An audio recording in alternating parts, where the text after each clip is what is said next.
somebody left a review that said this was like drunk history. And now I Yes. listening to me right now, I think I understand what they mean. Except we're desperately sober, both We're of us. so That's the worst sober. part. Like, If we were drunk, it would have been at least an excuse.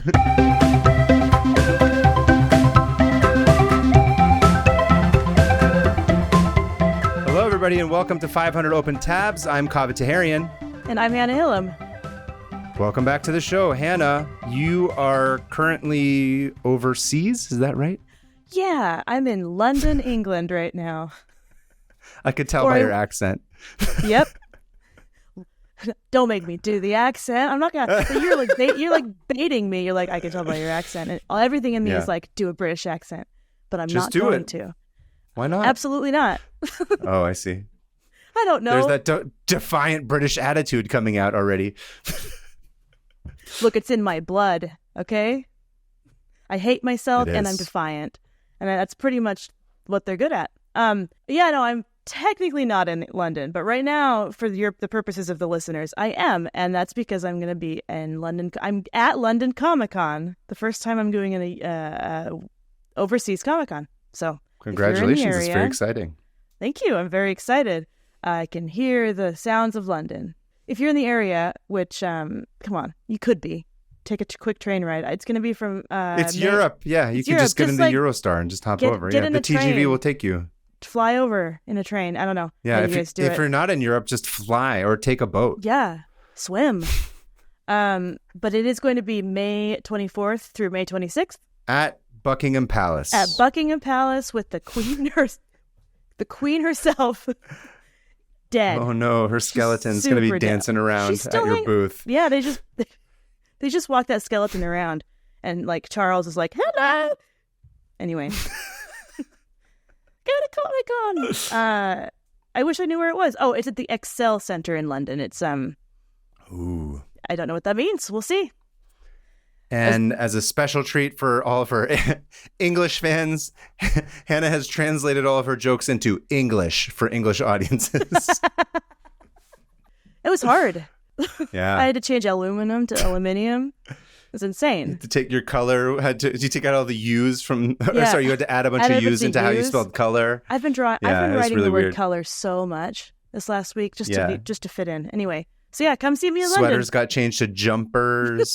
What else? Fries are now crisps. No, fries Crisps. are chips. No, crisps are chip. No, I'm all confused now. It doesn't matter. Fries are chips and chips are crisps. Yeah, there you go. See, Yep. you've done the work. But Yep. we thought we'd say at the head of the show just so you guys don't forget. Yeah. But yes, as that you are in England, I'm going to be extra polite to you and offer you should go first this week. Oh, thank you. Yes, I'm going first this week. And my tab is one that I've had open, obviously, for a while. I say this every single week. But this one is special to me. And I'll get to the reason why in a little bit.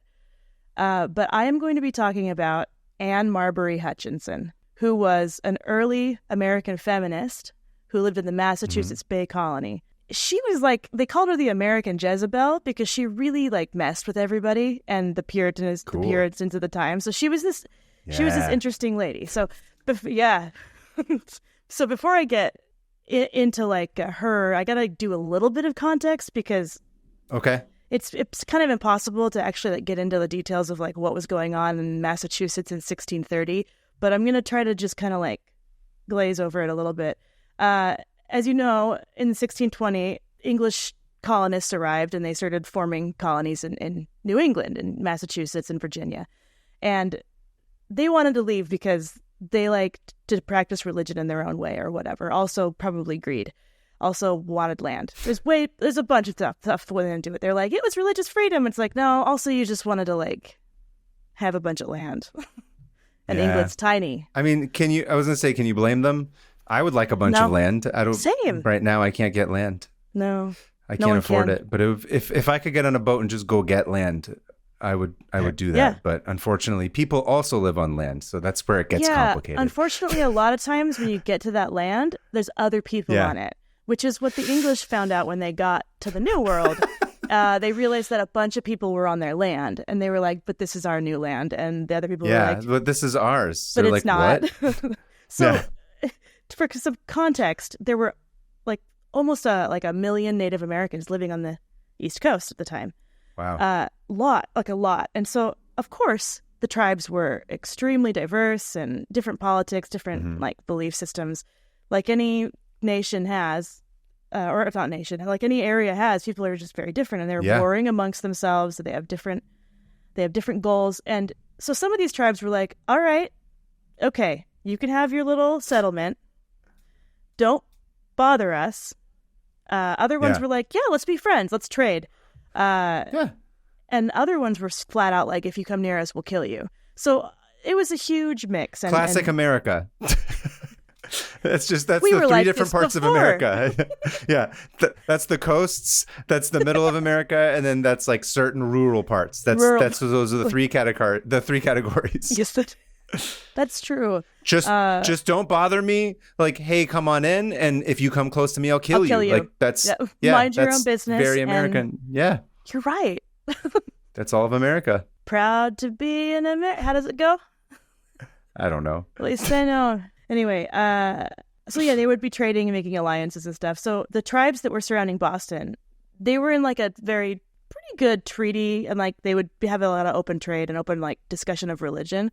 Like one of the first times the Bible was translated was into the Algonquin language, which I didn't realize that like there was actually people wanting it in their native language. To me, it was just like, what? Anyway. Yeah. I mean, maybe they just wanted to make fun of it or something. Who knows? They liked it, but that's the thing. Some people did, some people didn't. Yeah. It's just as complex, and we often just like whitewash history by being like, they were mad we were there. And it's like, well, yeah, but there was also like looking at people, these like stocky, hairy white people coming with their guns. I would be like, how are we going to get through this? Like, yeah. Or like, I would be like, I wonder what these idiots believe. Yeah. What drives them? Like, to me, if I were a chief or something, I'd be like, I need to find everything out about these people that I can. Because we're gathering in danger. Information. We have to understand them. Anyway, so of course it's way more complex. We also hear a lot about the Puritans and the Pilgrims.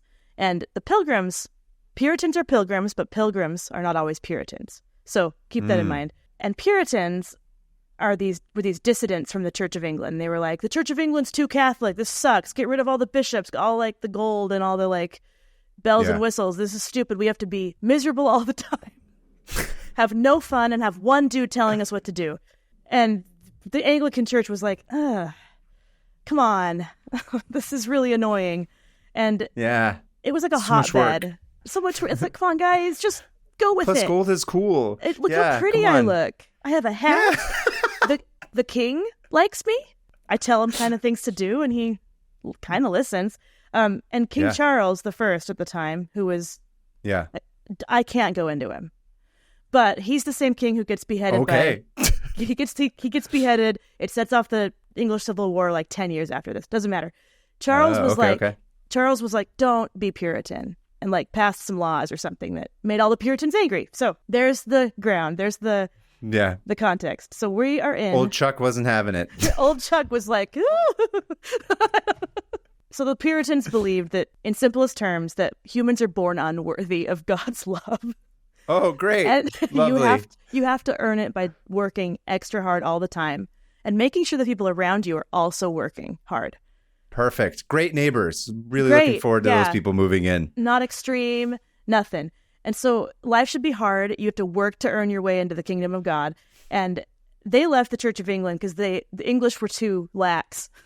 They were too lax of Christians. So when you hear about the Puritans, they weren't like some like revolutionaries. They were a bunch of conservatives being like, you guys are way too chill about religion. Yeah. And they came there to America where you are. And to practice their conservatism, which is hilarious to me. So if one person had differing opinions in a Puritan society, that person was thrown out or shamed or othered. Kind of like Scarlet Letter. Did you ever read that book? Sure. I never actually read it, but I'm well aware of the story. I said I read it. I said I read a lot of things. You never did. Yeah, no. Anyway, so back to Anne Hutchinson. Anne Hutchinson is an English woman. She was born in the 1500s, late 1500s, in Alford, Lincolnshire. And that was like a hotbed of religious like Puritanism. And her dad was actually this Puritan guy who was like, actually, I'm going to just keep saying the most insane things possible to try to get people to listen to me. he was saying, no, this and that, you guys suck, and making a big ruckus. So his name was Francis Marbury. And he was actually tried and convicted of heresy and spent the rest of his life under house arrest. So, yeah, the Anglican Church was like, don't leave your home. You're just ruining everything. Why wouldn't they just kill him? Oh, because that would start... Oh, no. Because like 100 years before, that's all they did. They just killed Protestants and Catholics. And they finally have this religion that's like... assumed... Oh, I see. It's not... Because I was like, that's what I remember is everyone just got killed back then. Like, you're saying at that point... In the 1500s, yes. They like early 1500s, it was like, you're a Catholic, murder immediately. Dead, yeah. But at this point, it was like they had this new church. The Anglican Church was finally kind of stable. And suddenly, out of Europe, all these Protestants like Martin Luther are like, hey, maybe the church shouldn't be in charge. And they're like, oh, shh. Yeah, we should, please. I like how you're all, like Rodney Dangerfield. So Anne grew up in this house with this dad who wasn't allowed to leave. And this guy is... Oh, no. Her dad was just unemployed, basically. He was unemployed. But that was great because all he did was teach his children things. So he was extremely educated. And he believed that girls should also be educated along with boys. That was one of the things that everyone was like, what's wrong with you? So he educated his daughters, and they became amazing debaters, theologians. I can never say that word. Theologians, and like philosophers. And he would spend all day like debating with them and challenging them and teaching them like everything. And Anne just loved it. She loved him. She loved it. She was like more. I feel like I know certain ladies that I've known in my life who would just be like, can you shut up and just let me like, just stop. I don't want to debate everything. Dad, stop. Yeah, just shut up and let me read this scroll or whatever they were doing in the 1600s. And books. But no, yeah, like we're like, Dad, you're so annoying. You're so embarrassing. Yeah. All you're talking about is Puritanism, and my friends are all Protestant. Yeah. Anglicans. Put on pants. Dad, put on a robe. My friend's name is also Annabelle. Why don't you remember her name? She's been here 17 times before. And the other Anne, she's not coming over anymore. And the fourth Anne? You've embarrassed me. She died childbirth. I'm now the most unpopular. Yeah, she died. I'm the most unpopular Anne in Alfred, all right?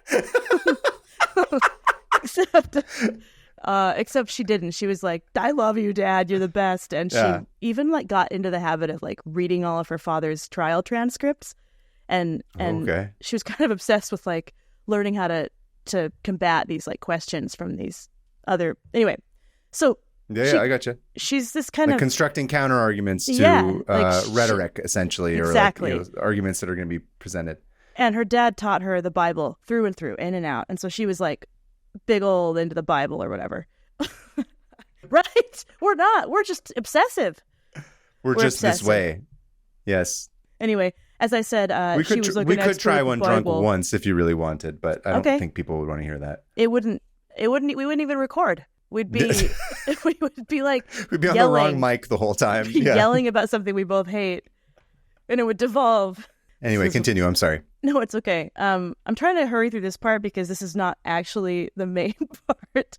The main story. Okay. This context, like you said. Yeah. So Anne she grows up, she marries a dude named William Hutchinson, and he's like a pretty dope guy. He has some money from being a cotton merchant or whatever. I feel like I've heard that name in some other context. There might be somebody more contemporary who's named William Hutchinson. I think there might be. This William Hutchinson did have he was like the first governor of Rhode Island. I don't know. No, that's not right. If you love reading about I was Rhode getting Island. distracted. Yeah. People from Rhode Island probably do. Yeah. She marries William Hutchinson, and they have 11 children. So Anne is fertile, and she's knocking them out. Her and Bill Hutch. Just her and Billy Hutchinson. Billy Hutch. And Anne Hutchinson just popping out those kids, and they all survive, which is super weird. So that's rare. Yeah. All 11 of her kids survive. They have like an army at this point. Oh, yeah. You'll see.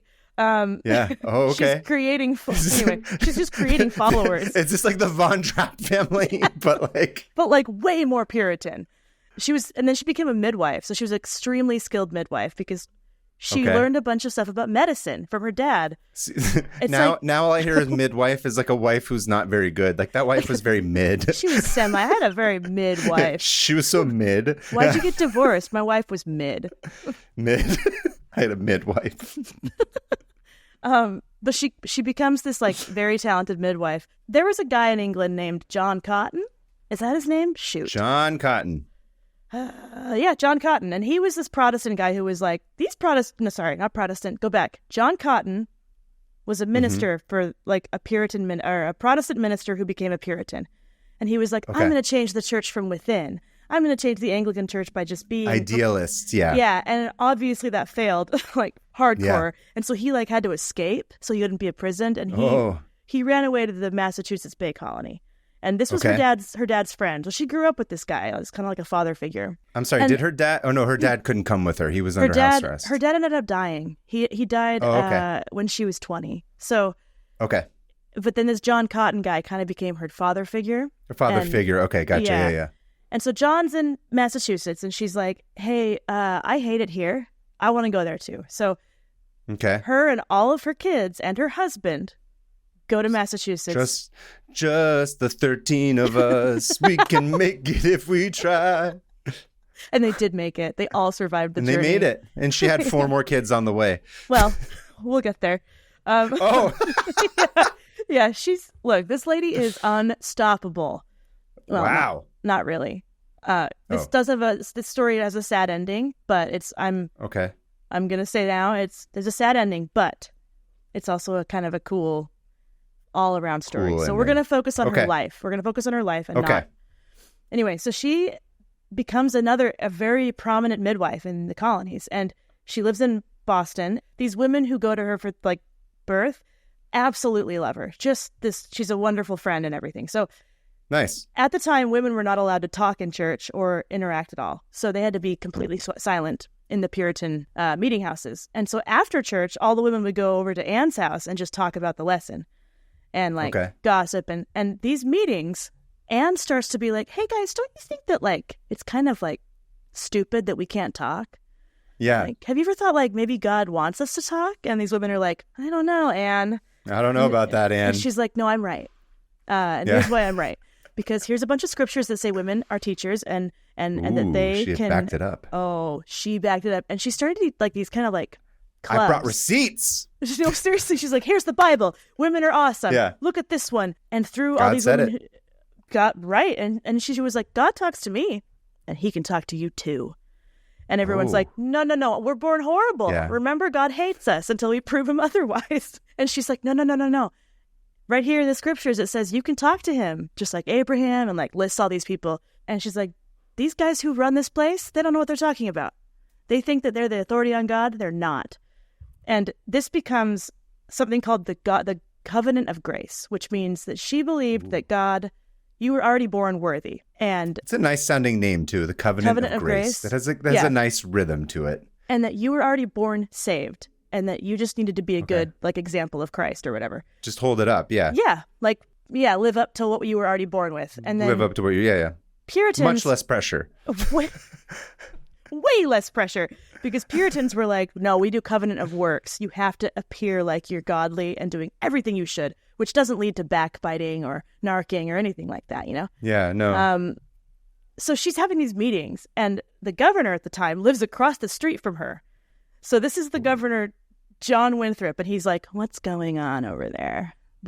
What are all those ladies doing together?" And he keeps an eye. He's like, "I don't know about this. These women are getting ideas."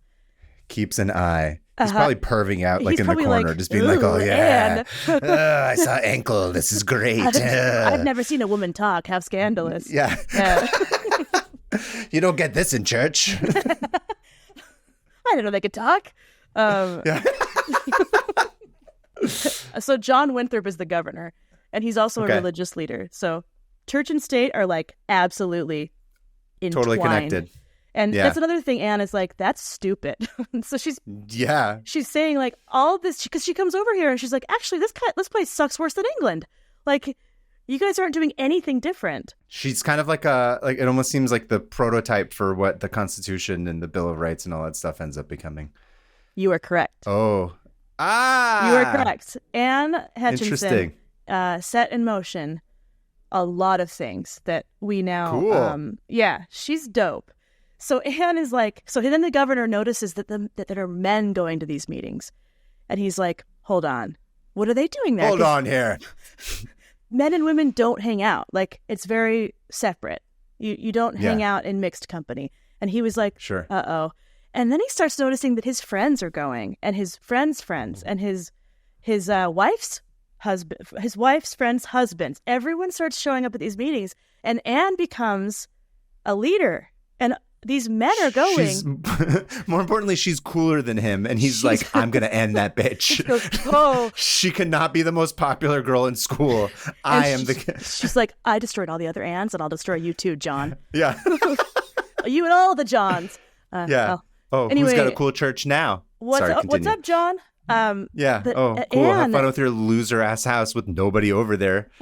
looks like the governor sucks and has no friends. Yeah. They're all coming to my pool party when my parents are out of town. So Anne is completely unapologetic. Like, she's like, oh yeah, the governor knows we're doing this. I don't care.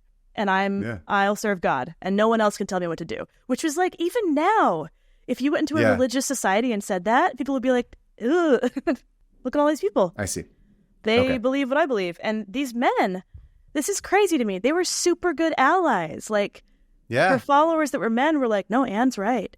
And it makes sense. The leaders were like, oh no, you guys are weak-minded imbeciles because women have a hold of you. Oh no. Yeah. And they're like, incels, betas, they're a bunch of cucks. John Winthrop was like, you wuss. And Anne's husband. You should subscribe to my YouTube channel where I talk about ultimate fighting. Where I'm mad about women. I inexplicably love wrestling. So John Winthrop is like, oh, sorry.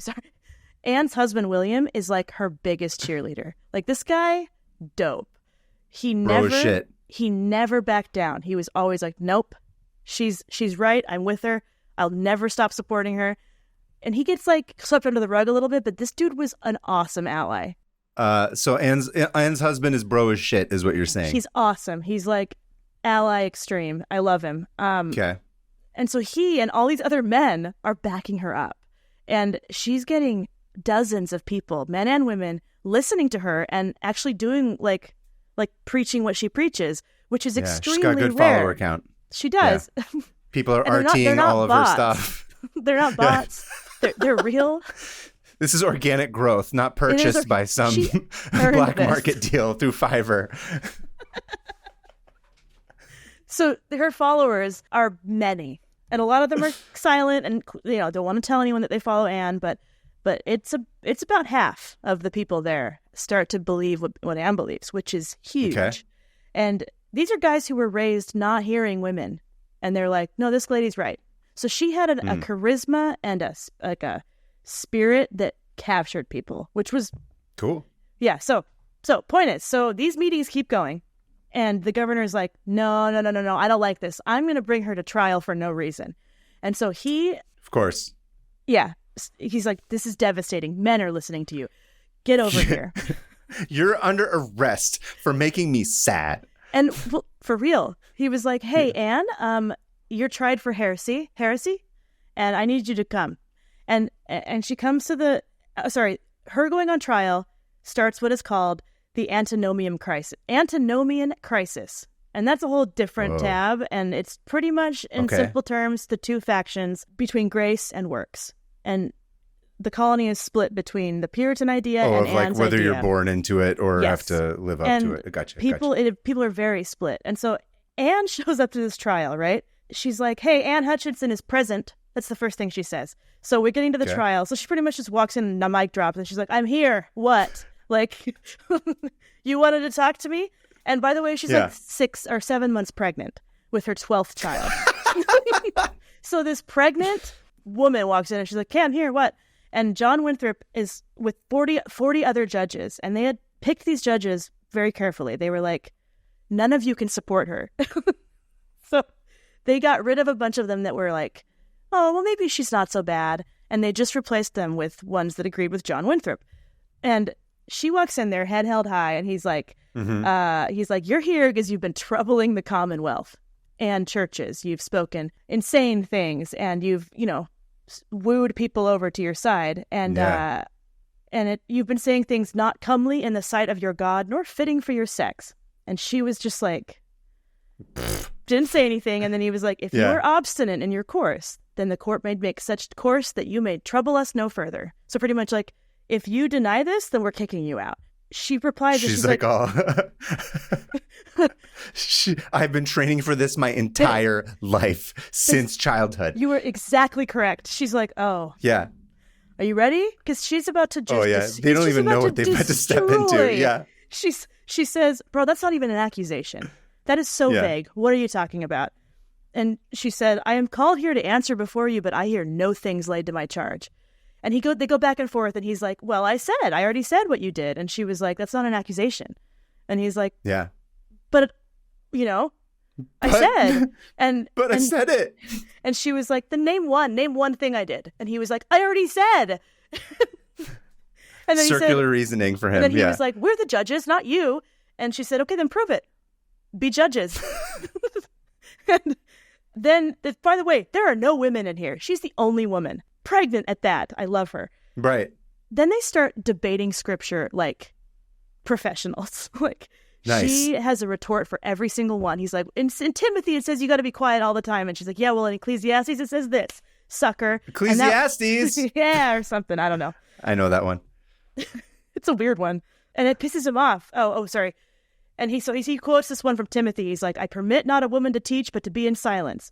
And Anne was like, if you believe that, then why did you bring me here to teach all these people what I believe? Hold on. Is that just one of the judges' names? They're like, no, hey, this guy Timothy said this. Timothy's a book in the Bible. Sorry, I forgot. They're you like, have listen, like Timothy 0. thinks that you shouldn't talk. And I'm like, can I do that in court? Can I just be like, my friend Hannah. Tim. Yeah. No, it's a book in the Bible. The Bible is a book. It's full of books. A book filled with books? What is this exhibit? Yo, dog, I heard you like books, so we put a book in your book so you can book while you book. The Bible has like 30-something books. Is that basically what Jesus did? Yeah. Oh, okay, I see. They used to have more with like dragons in it, and then the Catholic Church was like, cut the dragons. No. Which sucks. Too long.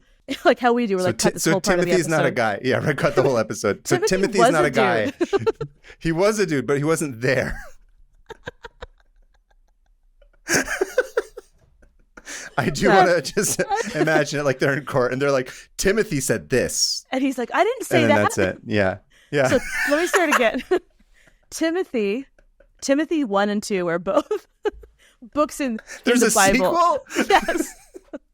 And one of the Timothys is filled with just anti-woman stuff because Timothy was a big, dumb misogynist. The actual Timothy. Yeah. And so that book is often used as like, hey, look what this guy says. And look what Timothy said.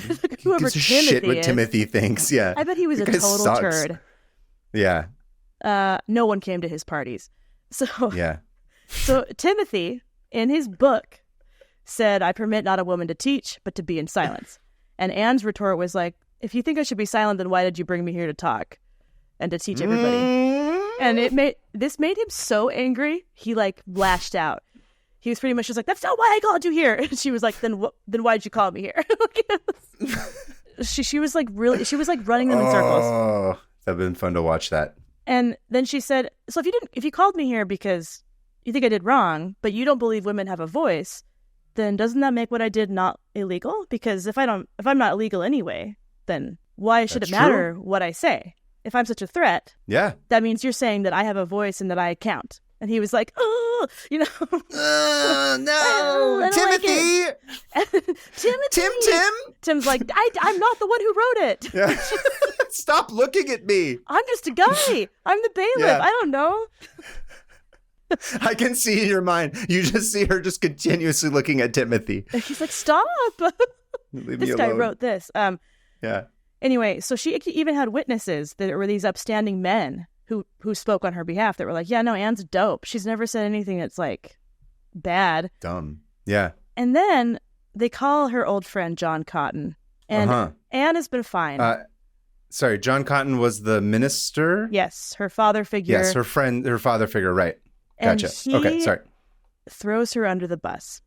No! He completely goes against her. It is said that is what just completely shattered her. because That's really sad. it's like one of your dad's oldest friends gets up there and he calls her a leprosy. Well, she's teaching a leprosy to the colony. And Whoa. she was just like, ugh, but it didn't sway her. She was, she kept it in. But at this point, she was loose cannon. And the trial was rounding down. And she said, you know what, guys? I'll say something else. God spoke to me. And he told me that you're all going to hell. He tells me you all suck. No, he's like, he told me that you guys are all antichrists. And I pray to him all the time. We talk, and you guys suck. And everyone was like, whoa, you can't talk to God? And then she said, God will ruin you and your posterity and the whole state. And with that, they sentenced, they declared her guilty, and they excommunicated her from the Puritan church, and they exiled her from the colony. So how long is this? So is this multiple sessions, or it's all like one session? Maybe essentially 3 days. This happens? 3 days. Okay. Yeah, because It's there like was a one day marathon trial. where she was like really dizzy and faint, and she's like, "Bros, I'm pregnant." Yeah. And you're making me stand here. So can we come back tomorrow? And everyone was super uncomfortable with the fact that she was like pregnant and being there, because she was again showing that like, yeah, I'll be pregnant and take all of you out. Like, Yeah. anyway, so all of her followers left and went to Rhode Island. That was not actually Rhode Island yet, but they were like, this sucks, because they kept her on house arrest for 6 months because the trial was Just like her dad. Just like her dad. But I think that like strengthened her. Like she got through it because she was like, me and dad, same thing happened. She had her baby, and while she was on house arrest in Cambridge, the trial was in Cambridge, Massachusetts. A week after her sentencing, this is crazy, right? They voted to open the new university that they were going to open in Boston. They decided to open it in Cambridge in kind of a celebration of keeping Cambridge spotless and of contagion of opinions. So they were like, "Oh, we've purged Cambridge of all of its opinions. Now let's open Harvard," and that's where Harvard came from. Oh my God! Right? It was formed because people were like, "Yay! No women can talk." Yeah. That blew my mind. So she's in her... It's literally like you get a university as a little treat. Yeah. It's like, you guys did good. Here's a college. Yeah. And they named it Harvard because some dude named Harvard died and left all of his money to it. Classic Harvard. Classic Harvard. So meanwhile, while she's in house arrest, her followers, her husband, her family, they all go to Rhode Island and they sign this pact that's like, hey, if we're going to start a new colony here, the number one rule is that we can't kick anyone out for their religious views. It became the basis of Rhode Island's constitution, and they still have it like written in it. And that way, they were kind of like spearheaded the division between church and state, and other states started following. So Anne's doing this and getting banished set in motion why Americans are so focused on the separation of church and state. Separation of church and state, yeah. Which it led to later us implementing that as part of a main part of our I sound like an idiot, but the Constitution, right? Is it the Constitution? Which is still in fair play today. Yeah. We always listen to it. I'm not from a state that has no line. I've never felt more like church and state is separated than I do today. She gets released and they're like, get out. And she walks 6 days with her baby to Rhode Island because she was like, screw all of you. Where's the rest of her family? They're already in Rhode Island. She wasn't allowed to be around any of her kids. So she gets there and they can do that like under their house arrest and stuff. Like they're just like, people got to leave, and that's crazy. Yeah. And so once it became springtime, they're like, fine, you can walk and you've had your baby, so go, get out of here. So they live in Rhode Island. They form Portsmouth. So she's one of the founding members of Portsmouth, Rhode Island. And William, her husband William, becomes the first governor of the colony. Everything is great. They've got family, they've got friends, they're all very closely knit. And then her husband dies. And he dies young. He's only in his 50s. And it kind of really breaks her heart. And she... I don't actually know why she left Rhode Island, but she and a couple other families were like, you know what? Let's go north. Not north. South? Oh my gosh. I don't know the East Coast. I don't know where they're going. They're going to New York City. So it's not New York yet. It's west, technically. Yeah. They go and find land in what is now the Bronx. But at the time, it was Okay. called New Amsterdam because the Dutch founded Right. It New was York. the Dutch. Yeah. And the Dutch, unlike the Puritans, were not on good terms with the natives around them. So Right. she was like, no, I'm fine, because she was on good terms with Native Americans. Like, she could speak their language a little bit. She was very friendly. She was, and the Dutch were like, no, you can't move here. It's a really bad idea, because there's something known as Kieft's War, which was a general named General Kieft, and he ordered the slaughter and massacre of an entire village of Lenape Indian. Yeah, so women, children, Great. bad is bad. And so everyone's pissed, obviously. Yeah. Everyone's like, oh, and this is where Anne's ego gets in the way. And I'm about to say something really sad. This is really sad. Okay. And so I'm not going to dwell on it, because I don't think we should dwell on the murder, like you said with Louis LaPrance. Like, she decided to settle in a place called Split Rock in the Bronx, now the Bronx, and a nearby tribe of Siwanoy Native American tribe decided to take revenge. And so they burned her house down, killed her and all of her children. Holy shit. Yeah. And all of her friends. Whoa. Yes. So Anne met her end because she said, she's like, I don't care. God will protect me. Yeah. Didn't pan out. And the massacre, if you want to find out more about the massacre, it's horrible. I don't ever want to read about it again. But there's a podcast called Tenfold More Wicked that goes into it a little bit in their newest season. I think season 11. It's about one of Anne's friends who was there. And it goes into it and tells like the background of Kieft's War, but I'm not going to go into that because it's just horrible. And this is what war does. Innocents die mostly. One of her kids, Susanna, survived because Susanna was like a 6 or 7 year old and she was off picking blueberries. And Susanna, she just wasn't there. She wasn't there. And so she looks over, sees her house burning, and she's like, oh, shoot. And so she climbs, Susanna wedges herself in this thing called Split Rock, which is like an actual pretty prominent rock with a split in it. And you can kind of wedge yourself in, and she hides there for hours, all day. And they find her. Smart kid. Very smart kid. They find her, and they're like, we're done killing. We're going to take you with us. And she lives with this tribe that killed her family. Oh, the tribe does? Yes.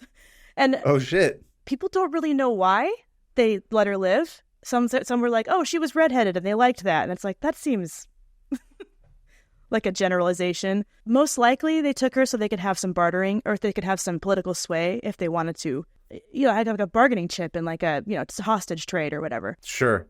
And which ended up happening. Her family ended up bargaining to get her, bargaining, I don't know the word bargaining. What was it? Negotiating? Ransomed. She was ransomed back to her family. So it wasn't the red hair thing. They just wanted to have some political sway. And she learned their language, and when she came back, she didn't talk about it ever again, obviously. Yeah. How long did she live with them for? 3 years. Oh, wow. Okay, so it wasn't like a couple of weeks. Yeah. No, It was a while. And here's why this story is special to me, because if Susanna hadn't have been out picking blueberries, I wouldn't exist, because she's my eighth great grandma. No way. And Anne is also my direct ancestor. And really? Yeah. Whoa. Isn't that wild? I had heard this story told in from my family, but I had never really been like, what happened? I didn't know Anne was such a I had only heard the Susanna part where it's like, oh yeah, Susanna hid, and if she hadn't have hid, we would have all died. We wouldn't be here. And so then I went looking into more of the story, and I was like, oh, Anne Hutchinson's dope. She she kind of messed everything up in a great way. I kind of got obsessed with the story, and I kind of almost forgot that I'm descended. I mean, a lot of people are descended from her, because back then there weren't very many people here, and everyone here has some link. So I'm not the only one. She probably also had, I imagine, another 8, 9, 10 kids or something, which you seem to be was the average or something around then, or what? Oh, Susanna? I don't know. But I know she married a tavern owner and just had some kids and lived a good life, I think. Right. And that's lived that tavern life, yeah. Yeah, lived the tavern life in Boston. And she had older siblings that didn't die because they had already moved out of the house, so she did have family to go to. So it wasn't every single one of her kids, but it was killed. 6 of her kids. It's awful. Anyway, horrific. so that's the story of Anne Hutchinson and how she changed the way America looks now, and how we treat religion, or how we should treat religion. And she's the reason this mid podcast exists. She was the podcaster of her day. She's the reason I can yell about stuff. Yeah. To a camera. That's where. Yeah. Thanks, Anne. I saluted her. I hope I told your story okay. That was great. Yeah. So thanks. There we go. That's the end of the tab. Yeah. Oh, no more. Okay. We're done. Until part 2, where her descendant Hannah Hillam decides to start a mid-podcast. Yeah. Mid-podcast. Using her midwife roots to make a mid-podcast. There's a bunch of midwives in my family. It's weird. Like every time I look into my family history, I'm like, another midwife. Interesting. Another one. Interesting. Did you have a midwife? No. I am a midwife. Okay. Like I'm not the greatest of wives. I'm so mid, but okay. Cool. That was really interesting, and bonus points for the big reveal at the end. That was really cool. That was a nice touch. Thank you. It's kind of creepy to think that that one little girl like deciding to pick blueberries is the reason I'm still here, that I even exist. Anyway, I think you should take blueberries and incorporate them more into your work somehow. Maybe. No, we exist because of tiny little like chaotic happenings. Okay. There's no real meaning. Yeah. Just glad we exist. Glad I exist. Or you can start a blueberry farm. I think that would be a cool one. And called that would Susanna. Be really good. Susanna. That's a great idea. I think that would be fun. Or you could make a shirt that says Susanna's Blueberries on it. And then that's like the old timey logo. That'd be really fun. That is really a good idea. I don't know what I was like, that'd be a cool thing to I'm just like, how do you incorporate it back into merch that you could make? That would be fun. But it would be fun to have it. Late stage capitalism. And look at this country, Anne. Yeah. Look at it. Look at what you helped birth. Things are going great. Women are treated great. Oh, what do you have for me today? Yeah, sorry. That was fun. I hope it wasn't too much of a downer. No. I'm riled up. I'm like, okay. Funny enough, yours was about women being cool. Oh. Mine is actually about bros being cool. Oh my goodness. Not all men. Hashtag not all men. Not all men. Okay, I'm excited. Tell me, how are you guys cool? So this is it's a Popular Mechanics article written by Mitch Moxley, is where I pulled it from. Okay. And it's called Rebuilding the Maze. Okay. And I was like so excited when I saw what this article was about that I went insane. And basically, so the blurb is this. You might remember this. Okay. So it's after a crucial section of a California freeway collapsed in 2007, this formidable construction boss pulled off one of the fastest, riskiest, most high-stakes reconstructions in U.S. history. Do you remember this? This sounds very familiar. It's when the MacArthur maze had the fire. Do you remember this? No, in 2007? I don't. I wasn't here in 2007. Oh my God. Okay. Oh, you weren't here. Oh, I was here as a kid. Okay. I lived here as a kid, and then I lived here as an adult. But right in the early 2000s, I was not here. Tell me, what year did you move back to the Bay Area? 2014. Oh, it was much. I thought it was earlier. Okay, I didn't realize how late it was. I left in '99 and came back in 2014.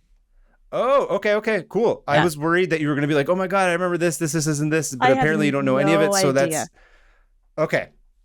Ooh, so I'm excited. Okay. I cannot believe that this was 17 years ago, number one, which is insane how long it's been. It's pretty evil.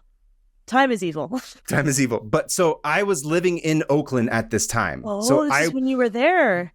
I was there. I was there 3,000 years ago. That just makes me think of that song I sent you the other day. The I'm losing my edge. I was there in 1979. I was there. Fun story. My little connection to this, which isn't even like a real connection, but now I have to like back up here and be like, okay, so if you don't remember any of this, now I got to figure out what I start with. I don't know. It's crazy that you weren't there for this. I thought you were, but basically, like, this was the biggest of big deals, and I'll explain for the listeners why it mattered so much and like what happened specifically. I'm going to get into all of it. Okay. But here's a little primer. So this takes place at what we called we still call as the MacArthur Maze. Okay. Which is directly outside San Francisco to the East Bay. So it's like the entry point of going into the city to the Bay Bridge specifically. Oh, okay. You know what I'm talking about? Like right by Emeryville and Oakland and all that. Yeah. Yep. So this all takes place at an interchange. I'll tell you why. Yeah. Oh, okay. So it takes place at an interchange where 3 different freeways cross, and it's the interstates 80, 880, and the 580. and like everyone basically just hates it. I was about to say I hate every single one of those roads. I hate them. The 880 can go all to hell. Those freeways, yeah. All of them can go to hell. They're all really confusing. There's a lot of like, you got to merge over like quickly from this thing. It gets very confusing. And there's like 50 signs, and also all of them have 80 in them. So you're like, wait, which one am I supposed to get on? And it gets really, I hate it. Everyone hates it. When you get into the MacArthur maze, like the laws of physics like cease to exist. Like up is down, down is up. Like Thomas Edison isn't like the biggest piece of shit that ever lived. Like nothing makes sense. That's a crazy alternate universe. You go into the freeway, turn upside down, and the whole world loves Thomas Edison. It's so bad. I hate it. Bad. So if you're in LA, the closest analog I could think of is like you're on that stretch where you exit from the 101 south and you get on the 110, and then the 110 you have to like go over like 5 lanes of traffic to the left, and then to the right it goes to like 4th and 6th, and then if you keep going it goes to one section. It's this infamous thing in LA where everyone hates and like becomes suicidal when they have to like take that little pass. Oh my gosh. But like this is like that, but like times 1,000. Oh. Is it like if you're driving out? So if you're on the one, is it the one? No, you said it was the 80, right? It's the 880 going over the Bay Bridge, 580. and then right when you cross the Bay Bridge, that's where you hit it, the maze, quote unquote, the maze. If you're coming out of San Francisco, if you're driving into the East Bay, you take the Bay Bridge. It's that first little section. But then if you're coming from, so it goes east further into like Berkeley and stuff, and if you go north, it goes to like Alameda and what is it? What is it called? Point Richmond or whatever, and then south goes to like Oakland and all that area. So it's a huge feeder point. It gets really crazy and confusing. It also gets a lot of traffic, and it's just like a lot of merges happening, and it sucks. Yes. It's awful. Basically, it's the only way that you can access San Francisco too from the East Bay. Oh, right. That's the other part of it that makes it a big deal. So as I was saying, so you have Emeryville, Oakland, Berkeley, but of course it feeds out to further out to like, La Marinda, like you have Orinda, Moraga, Lafayette, Walnut Creek. It's a lot of people who are commuters, mostly live in like the East Bay. I mean, I guess I've not been in the Bay Area for a while, but at that time it was still, I'm pretty sure it's still the same thing, but like it is. The East Bay is where most of the commuters live, like the suburb, like working class and sort of middle class suburbs are all there. It's the only affordable place. Relatively affordable place to live here. Yeah. North Bay is like rich people. South Bay technically is now still rich people, but it's like tech people. It's rich nerds. That's sort of the rich nerds. So it's a big deal. It's a big commuter area. Okay. And so by 2007, 250,000 vehicles were crossing the maze on weekdays. What? And every weekday? And additionally, it connects the Port of Oakland, where almost all of the containerized goods that move through Northern California are loaded or unloaded into the rest of the state. So, which I'm wearing my really old Oakland shirt that I have, which is the Adat Walker thing that is from the Port of Oakland. Anyway, this is a very old shirt that I busted out just for this episode. You can't see it. I love your themed shirts. Can I just tell you? I should have dressed as a Puritan, man. It makes me like, I want to be, I'm like jealous. I'm like, oh, I should have thought of something. It's okay.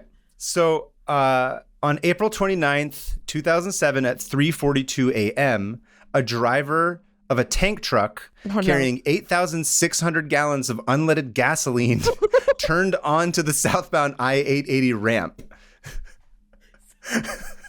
Sorry. I'm laughing. I don't know why I'm laughing. Sounds like a cartoon. This is all okay. So let me say this. So I'll preface this by saying, before I even get into the story, this is like the yin to my yang of Johnstown. I was about to say so this. If Johnstown was all about like people being like lame and awful and like cutting corners and like rich people sucking and like government not doing shit, this is the opposite of that. This is where like the government like does a good job and like contractors are bro as shit and everyone's cool and like people make money and everyone's awesome. So this is a feel good story. So don't feel bad. Wow. Okay. No, I don't. Yeah. I just feel confused. No, I just mean like if you laugh at stuff, I'm saying like I'm confused why I'm like full of gasoline. Because like, you know what's going to happen. I know exactly what's going to happen. This story is all about just like bros being cool and like awesome as shit and building shit. It's fun. So don't worry. It'll be okay in the end. So I just told a story about a massacre. I can handle anything. All right. That's true. Yeah. So this is the palate cleanser. I'm going to go in like a thank goodness. less sad story. Yes. So he approaches a curb, and the truck clipped a construction pylon, then slammed into a guardrail and ricocheted off, landing on its side just as the road passed under the eastbound 580 connector. Oh. So it just goes and then starts sliding. And as it's sliding down, a bunch of sparks are flying, Yeah. And naturally, all the gasoline pours out. Of course. And there's a huge fire. Does anyone die? Can you tell me that? I'm gonna tell you the story. Okay, because I need to tell you the take story back how all this the all goes. laughing. Okay, all right. So fun Huge fact, fire. like I was saying, I was living in Oakland at the time. Like I said, that night I was out in San Francisco. What? I was out having drinks and getting rowdy and being like partying and having a good time. Yeah. And like I had to wait to sober up to drive home. So like I drove home at like probably like 2:30 or 3 a.m. What? So what Did I you remember just miss it? specifically, I just missed it. I love that was the thing I remember this. when I woke up the next morning about it. Where I was like, wait, I was driving that exact path like 40 minutes before this happened. If I had just delayed a little bit, who knows what I would have seen. This But of again. course- This podcast wouldn't exist. Yeah. You'd be dead. I'd be dead. Of course, my dumbass was like, oh man, I wanted to see the giant fire and like the train and the truck flipping over. It would have been so cool. Only something someone in but their thankfully I 20s didn't. would want. Oh yeah. You're like, oh, I Idiotic. love that. Yeah. But- yeah. I actively remember being like, shit, I could have seen it. It would have been awesome. So anyway, there's this huge fire, Whoa. and the subsequent fire weakened the steel structure of the roadway above, which, by the way, jet fuel can't melt steel beams, 9/11 checkmark, shout out. There it is. Bing. Which served as the connecting ramp from Interstate 80 east from San Francisco to Interstate 580 east. So these, again, this is interchange, so it's stacking different freeway connectors. Yeah. This is bad. So it collapses about 168 feet of the connector onto the lower connector, which is not great. No. It isn't good. So at 4:02 a.m., the roadway collapsed, and a The one you had 250-yard been section. driving on. Yes, the one I had just driven on earlier. A 250-yard section draped like a sheet over the lower I-880, and the detached deck left snarls of exposed, twisted rebar, the long rods of steel that are used to reinforce concrete, and the images are crazy. I'm going to send it to you so you can Okay. sort of see how crazy it got. Whoa. Oh, you know what this looks like? This looks like Fallout. Did you ever play the game Fallout? Oh, it does look like Fallout. I've been watching the show, actually. It's funny that you say that. Oh, But yeah. this looks just like one of those like villages you go up to on the bridge and you trade. The ones that Yeah, are like yeah. built on the. Whoa! This looks like a cloth, like a blanket of freeway. Yeah, This looks great. It looks like a blanket of freeway just drapes it over. Oh, this is so bad. This is awful. It's terrible. Continue. So this all happens by like 4 a.m. So in answer to your question, the great miracle of this is that the truck driver, basically, it's not great, but he suffered second-degree burns on his hands. Okay. But nonetheless, he basically got up, dusted himself off, Wow. walked about like a mile and a half to a gas station and found a cab. And he was like, take me to Oakland Kaiser, the medical center. And that's where he was treated. He didn't hit anybody else. Nobody else got Wow. injured. It That was is a a miracle. miracle. Nobody got killed. Yeah. If that had been during the day, Yeah. Nothing. Subsequently, I guess they did a bunch of, from what I could tell, like they did research. It's like he wasn't drunk or anything. It was just like a crazy turn and he just one made of a those mistake. things. Yeah. So the next morning, after the fire's contained, everyone has a chance to wrap their heads around what happened. And like the city and the state and all this, they get to business. And Including so you. don't forget at this time, including me, I go down there and I'm like, listen, I'm going to assess this and try and figure out what the best way Hungover, forward is. Trying to assess it. So in 2007 is when Arnold Schwarzenegger was still the governor. Oh, right. And for whatever reason, he was like in LA at the time, but he flew up that night because he heard about it. And so he just gets right to work. And this is also when Gavin Newsom, who's now the governor, was still the mayor of San Francisco. Yeah. Yeah. And the mayor of Oakland at that time was Ron Dellums. So the three of Okay. these dudes meet and they're kind of like, okay, what's going on? Like, let's try and figure this out. And like, this is a kind of a classic Arnold Schwarzenegger as governor story because he like loves this. He doesn't love that it's destroyed, but he gets really excited about, he's like, oh, this is a cool problem to solve and like a fun thing to build. And like, so I don't know if you know this about him. I don't know how much you know about like Arnold's early days, like when he was bodybuilding and stuff. No, not much. But obviously he was a championship bodybuilder, but when he moved to LA and he was like working in Venice and he was bodybuilding, he was like, they didn't make like that much money off these competitions. So they had to have like separate jobs. Oh. And so one of the guys that he knew was this guy named, like, I forget his last name. He's like Franco something, who's like his Italian friend who like was a bricklayer.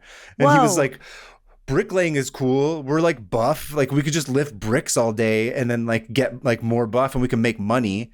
So he has this whole, it's really funny if you ever like, that's a separate tab if you go hear about those stories. But basically Sounds him amazing. and his friend start this like bricklaying company where they're like, oh, I have this like expensive like foreign Italian like bricklayer who I've like imported. It was all like and bullshit. Here's my he was Austrian friend who's gigantic and he's also going to lay some brick. It's amazing. So people were just right. So they like create this company where they're like, oh, we're artisan like European brickwork that we're going to lay. And he would go over and like pretend to argue with his friend who was Italian. He's just like, no, he says like blah, blah, blah, blah, blah. And they had like this whole thing where they would do it. It was really funny. There's like a bricklayer's like pride that, at least in England, like I'm a bricklayer. That means I do good work. And exactly. I build good houses. Yeah. So that's kind of like, that's like a lot of like is what's in Arnold's roots at this time. So I think in his eyes, he's just like, oh, this is just like laying bricks, but like gigantic. Like he gets like really excited. And I'm the governor. And that's the difference. And I'm the governor. He's like, this is the best thing ever. He's super excited about it.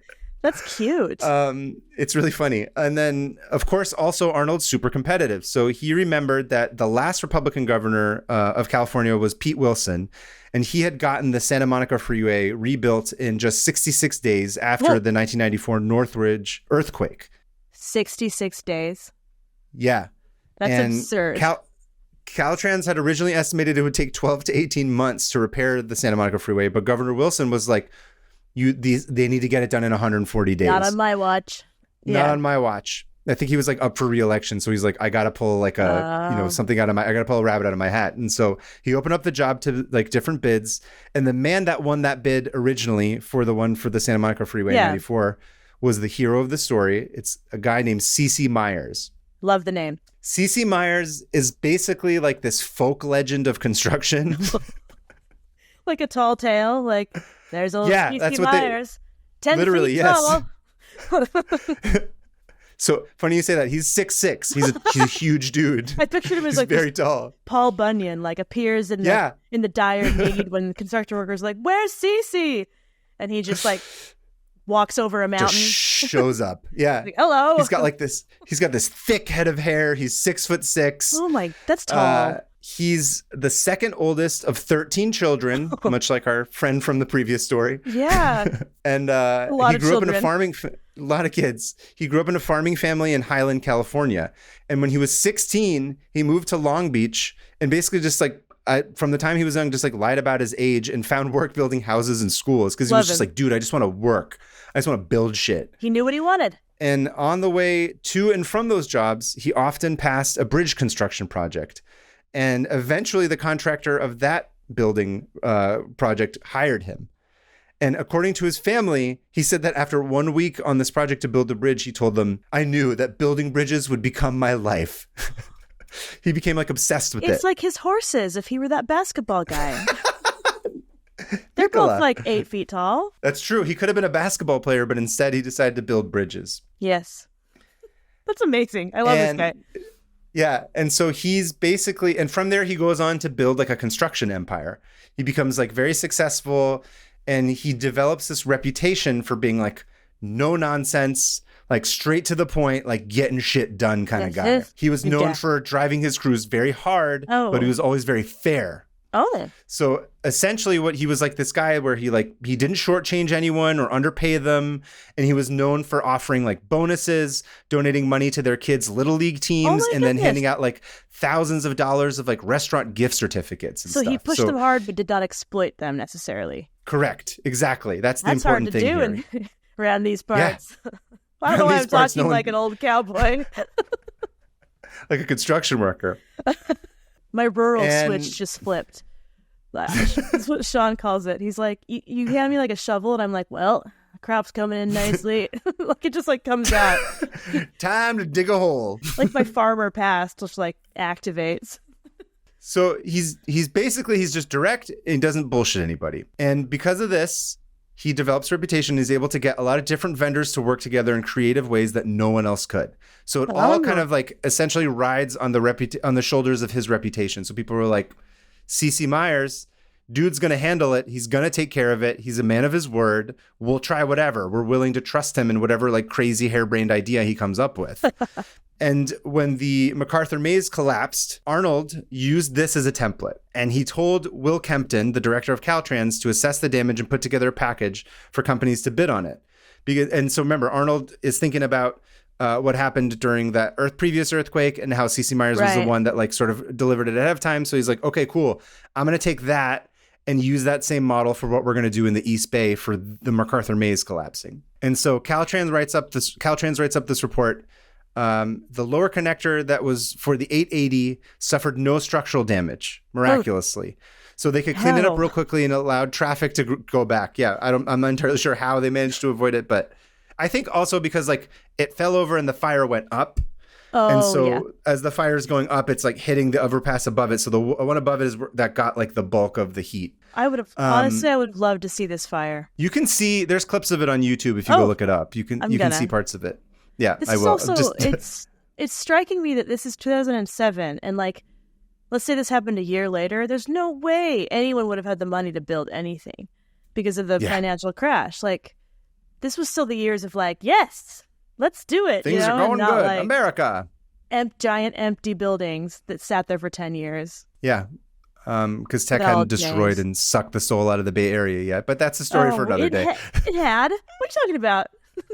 The soul was last there. Oh yeah. Yeah. Oh yeah.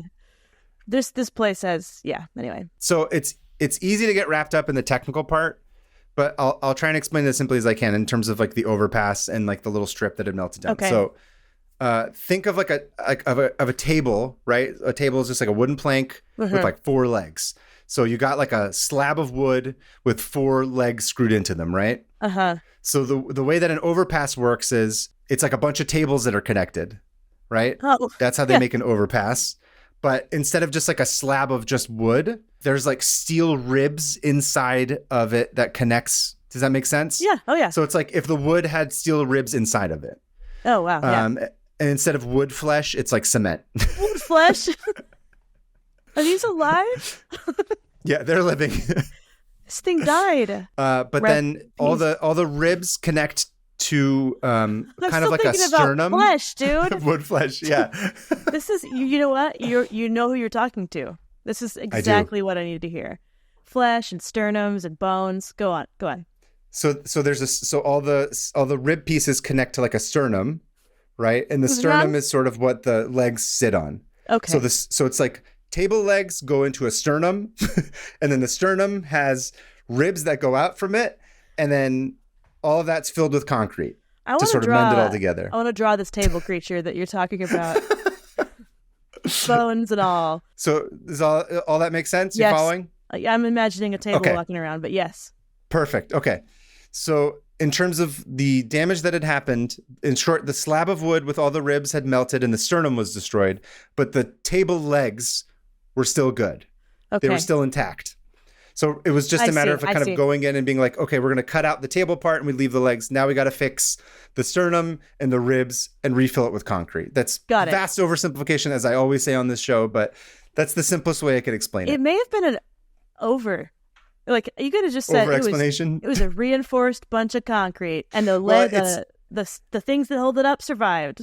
But I liked I liked the creature I made up that you made up.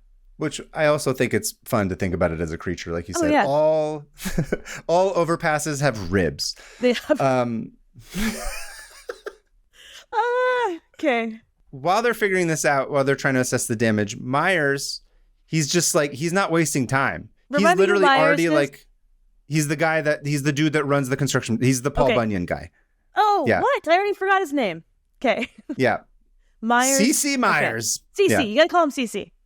I'll call him CC. Okay, so CC, his I think it says like his daughter had seen it on the news and called him immediately, and she was just like, "Hey, by the way, this is going." Yeah, basically, the bat. She said that the construction bat signal. CC, you're needed. She's just all like, "Hey, Dad, I think they're going to want to call you eventually. Because again, this guy's got a good reputation amongst everybody. So he just kind of like, he gets himself together and he's like, all right, time to get my like Ocean's 11 of like construction guys together. And first up is Gary Janko. It's his number 2. And so Gary Janko was a former dishwasher with a goofball wit. Oh, I love him. Like, he's the details guy who sweats all the small stuff. Did you write this? Are you writing these like character outlines? Because some of it is pulled from the article. Some of it's love this. It's like half and half and half. 3 halves. But 3 halves, right? Exactly, triple half. He's also Myers' best friend, like going all the way back to the 70s. And on at the Santa Monica project in 94, when they had to rebuild it in 94, Janko cut his foot with a chainsaw and then put tape over his boot and then just kept working.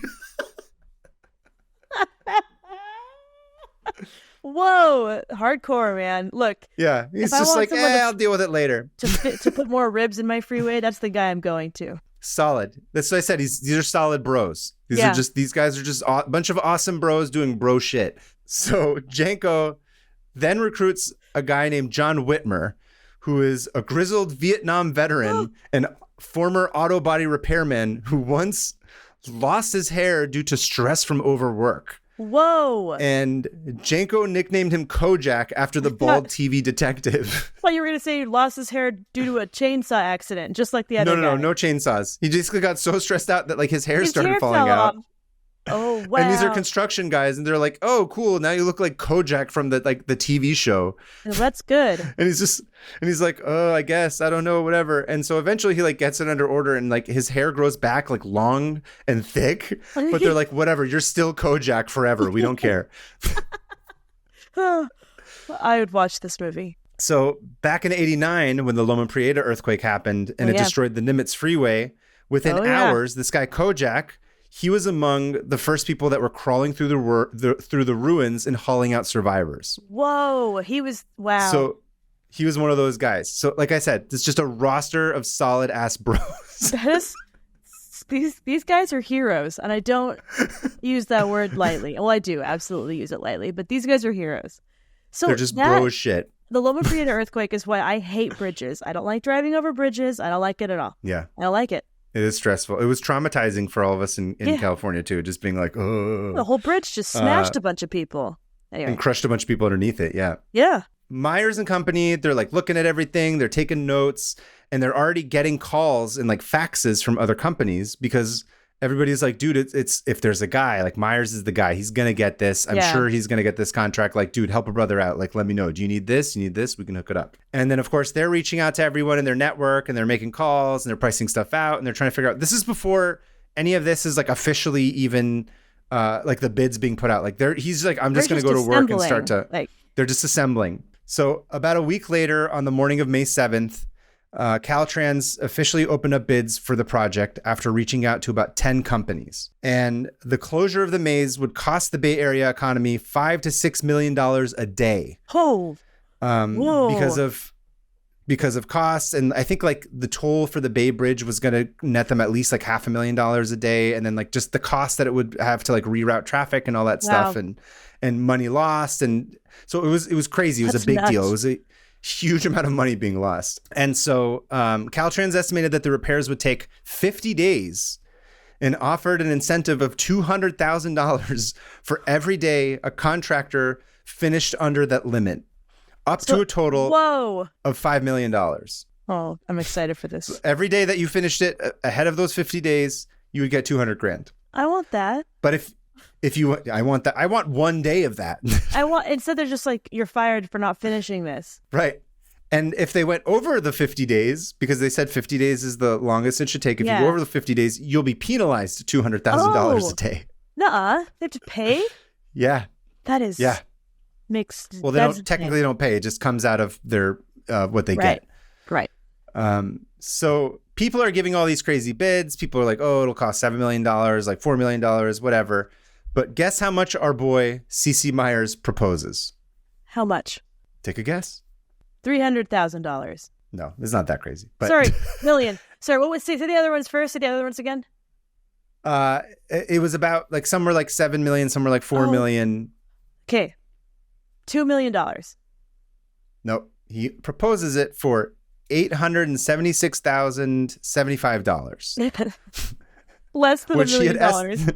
Less than $1 million, like a clear 120 grand under $1 million, which was actually about a third of the actual cost of materials to actually do it. He basically comes up with this idea where he's like, I'm going to go all in on the bonus incentive. And he goes and he says, instead of 50 days, I'm going to do it in 25 days in order to get the entire $5 million. Who is this man? I love him. Essentially, what that means is that if he didn't get it done in time, he was going to lose millions of dollars on that contract. Oh, my God. I'm stressed. But Myers, he was not a legend for no reason. He was hungry for the challenge. And he put himself in that boat, right? Remember, he's not going to get paid if he doesn't do it either. So it's not like he could just turn around and just be like, I'm not going to pay all these other people. No one gets paid if they don't deliver it. How come whenever I put myself into like challenge myself, I don't get, there's no deliverance. I don't get delivered anything. I just overwhelm myself. Because we don't make awesome stuff like bridges that everybody has to use. Should we? Hang on. 500. We should build bridges. Open bridges. I don't know if I want an open bridge. That sounds dangerous. You just drive off into the water every time. Yeah, it's this is more to his character. Myers receives a fax from a company he'd never heard of.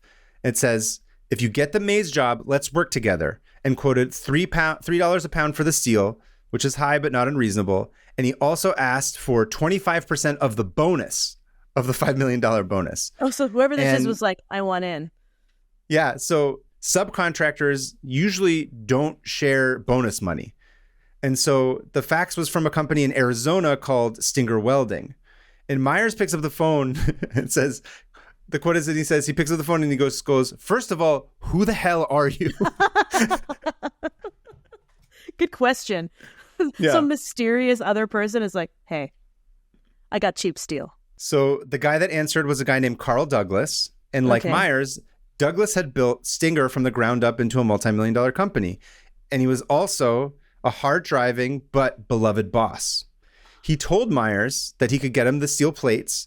And he's like, "Here, call this mutual friend of ours. He'll vouch for me." I don't know who it was. I couldn't find out who the specific guy was, but it was something that they both knew.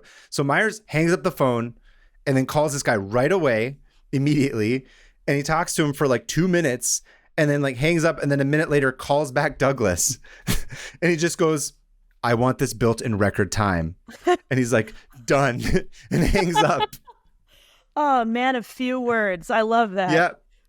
It's like Hundo. He's done. Hundo right. Dunzo. Yeah. Got it. Good. Hundo Dunzo's making an appearance in this episode. That's Hundo the Dunzo. Next part of the like Ocean's 11. Hundo Dunzo, the Star Wars Hundo Dunzo shows up and he's like, I've got my lightsaber here. I can use it to melt these steel beams. That same afternoon, the morning that they released the bids, that they put out the proposal for the bids, in front of news cameras and photographers, he signs the deal with Caltrans, thus officially beginning the race against time to repair the MacArthur Maze project. Okay. Which I will cover in part 2. No. What? Are you serious? Yep. You're like, dang it. I am so excited to hear what happened. I don't know why that hit me really hard that you said that. I need to know. How dare you? I was invested. Anyway, it's fine. You're really good at this. I've said this before. You're really good at cliffhangers. She's great. I'm giving you on-air feedback. Great job. Thank you. So that's okay. All right. That's it. I mean, if you're in the Bay Area, you kind of know some of the story, but I was just really excited because it's like the characters are all kind of fun and like it's like it feels like, I don't know, like Armageddon or something, but instead of going to the moon, they're like, we're gonna fix this part of the Bay Area so that people can get to work. It's like one part. It's a truly important thing. Yeah. If you think about it, like that's like an extremely important like interchange. Like you can't.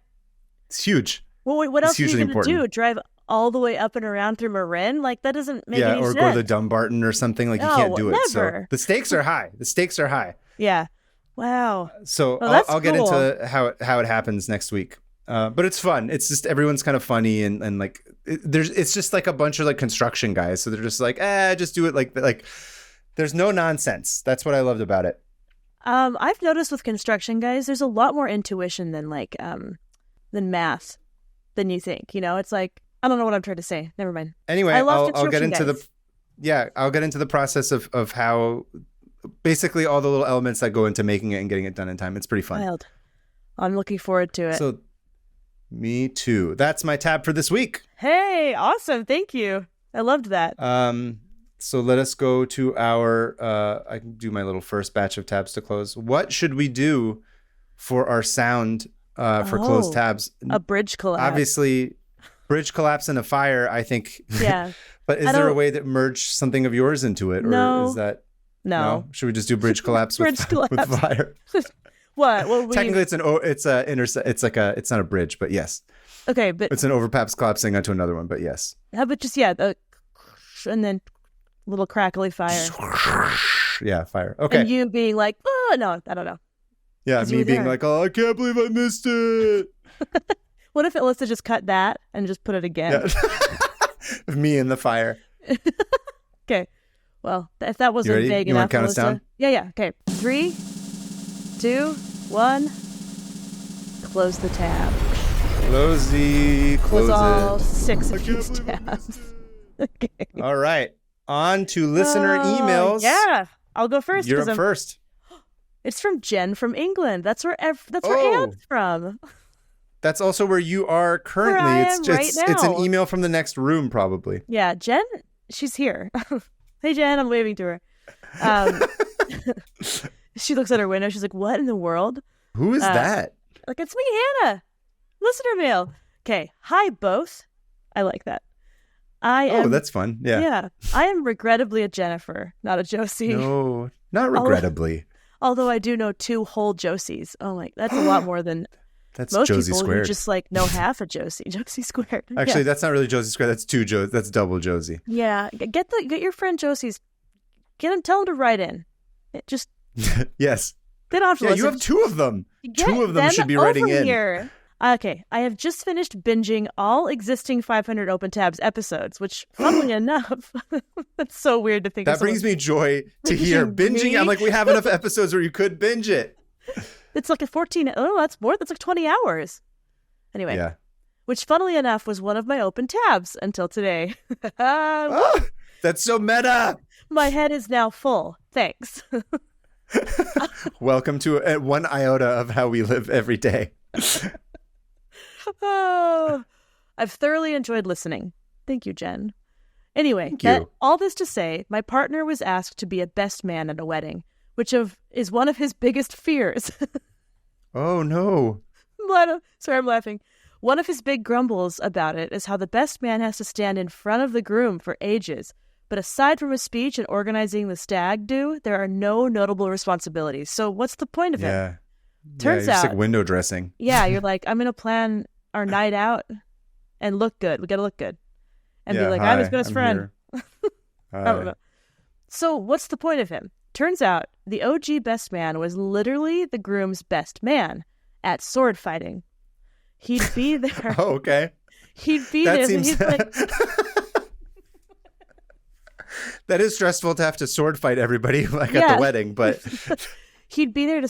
Oh my gosh. He'd be there to stop the bride's family from taking her back after she's been kidnapped to marry some knight bro. Whoa. Okay. Because I guess, knights were douchebags. Have you heard the whole, history of knights? They were, actually horrible people. They would just kidnap a woman and be like, you're going to marry me now? Yes. Like King Kong style? They were, rapists. It was... Anyway. Go read about knights. I didn't know any of this. Oh, yeah. The whole, chivalrous thing is absolutely not real there. It's all propaganda? They were degenerates, yeah. Oh, okay. There are several articles about it. They differ in that some say it's a Scottish thing and others say German. The groom didn't accept it as reason enough for my partner to pull out of being the best man. Enjoy, Jen. That's wild. That's funny. I gotta kill the bride's family. Imagine being the bride being like, oh, and my family? And my family's dead. Also, I like that he ran it by the groom to just be like, hey, this is anti-feminist in a way, I guess. This is actually and really he's like, horrible. not enough. Yeah. Now I want to know how it went. I'm Uh, hoping that Jennifer's boyfriend was a husband. I'm sorry, I partner. missed the Partner. partner was. I hope it went well for him. Yeah, that's really funny. Thank you, Jen from England, which is where Hannah is. I'm waving which again. is where you can see her at We're arm in arm and we're skipping. We're skipping London together. Con. You're skipping together. I'm going to skip to the next email. Okay. Perfect. So email 2 is from Jesse from Dallas, Texas. Cool. Hi, Kava and Hannah. I wanted to share a quick story that comes from my hometown of Odessa, Texas. On Friday, April 19th, Odessa High School and Midland High School played a baseball game that lasted 23 innings that had to take place over 2 days. What? It's like Quidditch. The game started on right. The game started on Friday at 4:30 p.m. and by 8:30 the game had to be paused since the field they were playing on did not have any lights. Midland had been leading 3-2 in the 14th inning and could have quickly finished the game when it resumed the next day at 3 p.m. But Odessa quickly scored and the game remained tied 3-3 until the top of the 23rd inning. I didn't know that was a possible thing to happen. I didn't know either. Just adding innings? Oh. Yeah. When a Midland player finally scored on an RBI ground out. I'm sorry, ground out, not ground out. Ground out. In total, the game lasted for 6.5 hours. 602 pitches were thrown. It is the longest high school baseball game in Texas and the third longest in the U.S. Third. The article is very short, but includes a video of the final out of the game and everyone celebrating as the 23-inning odyssey has finally ended. Both teams had to then go and play their scheduled games right after, by the way. No way. It just happened like a week ago. Yeah, it just happened. Love the podcast. I recommend you to everyone I can. Stay Josie from Jesse. Jesse, thank you. Also, Jesse's almost a Josie. Jesse Josie, yeah. Honorary Josie. That's a half a Josie right there. Yeah. Half a Josie.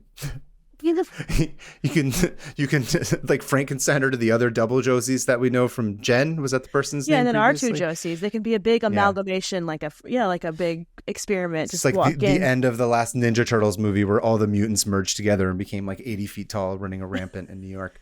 Sounds amazing. I've never seen it, of course, but imagine that with Josies. That would be incredible. The last Ninja Turtles movie was very good. I really liked it a lot. Oh yeah, I've heard that.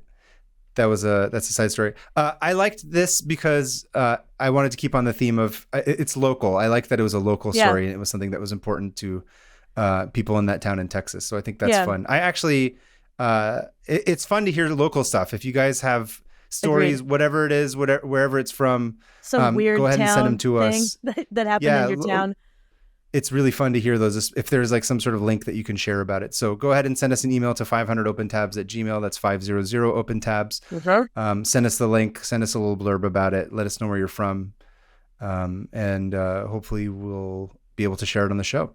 Yeah. And if you want to not only listen to us, but you can watch us on YouTube as well. So subscribe on YouTube. It's pretty fun to see the videos. There's some little add-ons that Alyssa does that are fun. And you can join our Discord too. Yeah, is that linked? Is that going to be linked in the... Everything is linked everywhere. Okay. Every link everywhere all at once. I go insane every week trying to make sure all those links are properly working and in the YouTube videos and in the podcast links and on other... I go insane, but yes. I didn't realize that, so thank you. It's not just as simple as copying and pasting, by the way. There's a lot to do. Anyway, okay. There's links in the show notes to the articles that we covered and also to the reader emails. There's links to the email for the show, to the YouTube, to the Discord. Also, we have 500 Open Roads, which is the Google Map thing that we've been compiling and adding, which I think we're a little bit behind on that. We may update that. But you can see on Google Maps where a lot of the stuff is that we've been talking about. And see if it's close to you.